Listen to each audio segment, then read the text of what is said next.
Nosotros postamos esta pregunta durante la semana, pero para él es novedad en este momento. ¿Hay algún fundamento bíblico para canonizar a una persona?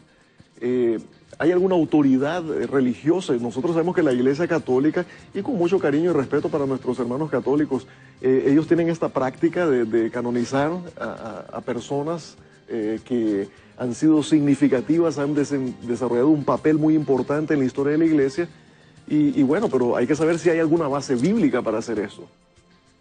Álvaro, es una pregunta muy importante porque me gustaría de hablar una cosa con nuestros queridos hermanos católicos. Los hermanos católicos no tienen nada que ver con la canonización. Es una cuestión del clero de la Iglesia y por tanto nuestros sinceros hermanos católicos que acompañan el programa, que les gustan de estudiar la Biblia, me gustaría de hablar con mucho cariño para ustedes. Ustedes son personas muy sinceras que están en búsqueda del conocimiento de la verdad de Dios. Pero lo que hace el clero de la Iglesia realmente no es una práctica bíblica.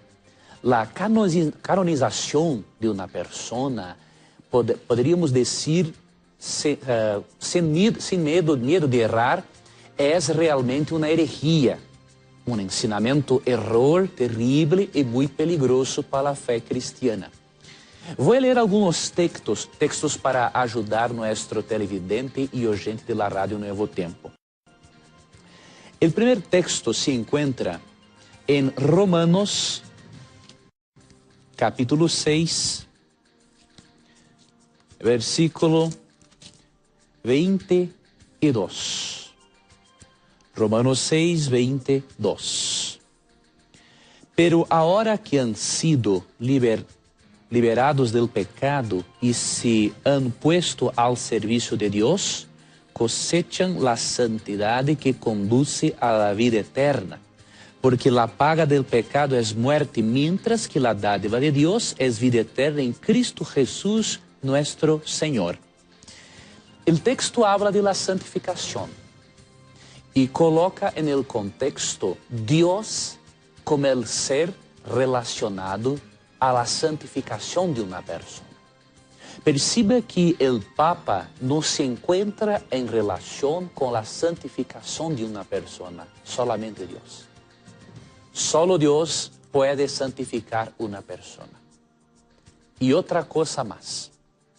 De acuerdo con Hebreos 12, 14, la santidad es una cosa que adquirimos durante toda nuestra vida.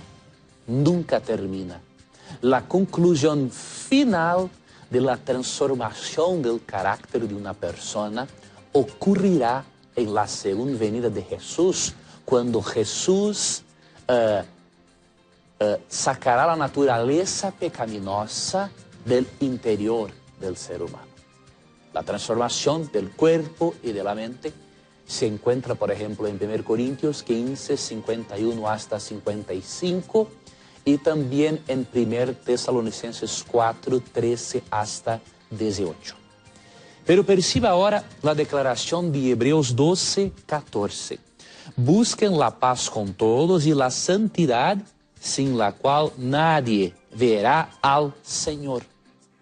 De acuerdo con el texto, la santidad tiene de ser buscada siempre por la persona. Persona alguna puede tornarme una persona santa, una persona mejor, una persona, diríamos así, canonizada. Es imposible. Es una obra solamente del Espíritu Santo de Dios y es un proceso de toda la vida. Y otra cosa, Hebreos 12, 14 enseña que nadie verá al Señor si no pasar por la santificación. O sea, todas las personas que aceptan a Jesús son santas, en el sentido de separarse del pecado y vivir para el Señor. Son santificadas por la fe en Jesucristo. Otros textos muy importantes podrían ser leídos ahora en el programa, pero me gustaría de leer otro texto más, que es la evidencia más fuerte que hoy en el cielo no hay persona alguna santificada después de la muerte.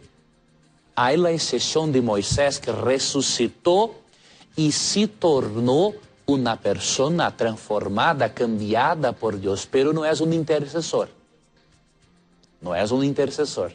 Perciba el texto de 1 Timoteo, capítulo 2, versículo 5.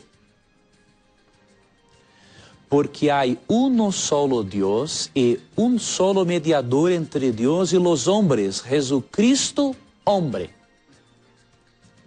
El texto es muy claro. Hay solo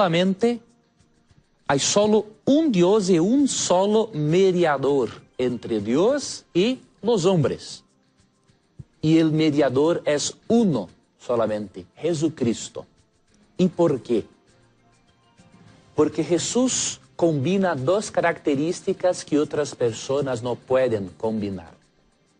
Jesucristo es Dios y es hombre. Jesucristo, después de su encarnación, asumió doble naturaleza, divina y humana. Entonces Jesucristo, con su divinidad, trae Dios hasta la humanidad. Con su humanidad, Cristo lleva la humanidad hasta Dios. Entonces, para una persona interceder y tener la función de Jesús, solamente una persona que tenga doble naturaleza, divina y humana. Y solamente Jesucristo tiene tal prerrogativa. Por tanto, por más respeto que tengamos para con nuestros queridos hermanos católicos, realmente la canonización realizada por el clero de la Iglesia es una enseñanza errónea, no tiene bases bíblicas, es peligrosa y por tanto necesita ser rechazada por toda persona que sinceramente le gusta de la Biblia y tiene la Biblia como única regla de su fe y práctica. Pero, profesor Leandro Cuadro, ¿será que nosotros sabemos de que hay algunos libros que se encuentran contenidos dentro de la Biblia católica que no están en la Biblia evangélica o protestante? ¿Será que en alguno de esos libros no hay algún pasaje que les autoriza a ellos a hacer eso? ¿O simplemente será que fue una potestad que la Iglesia tomó para sí de autorizar eso? Realmente, Pavel, fue después, por vuelta del siglo V, que empezó la utilización de algunas herejías más significativas, como por ejemplo la aceptación del Papa como la piedra principal de la Iglesia. Y después también apareció la tentativa de hacer una búsqueda en la Biblia para apoyar realmente tal enseñanza, entre otras enseñanzas. Algunas enseñanzas católicas, como por ejemplo la enseñanza de la Edad Media, de dar esmolas para perdonar el pecado, es sugerido por el libro apócrifo de Según Macabeos. Hay libros apócrifos que sugieren también la oración por los muertos. Entonces realmente hay muchas creencias católicas que tienen como bases los libros apócrifos. Pero los libros apócrifos son libros no inspirados por Dios, tienen solamente una importancia histórica, no pueden tener importancia doctrinal porque contradictan muchos textos de la Biblia. La contradicción entre los autores apócrifos y los autores inspirados es tan grande que es imposible realmente armonizar las dos cosas. Muy bien, y apenas una aclaración, cuando el profesor Leandro Cuadro se refiere a esmolas, estamos hablando de limosnas, o sea,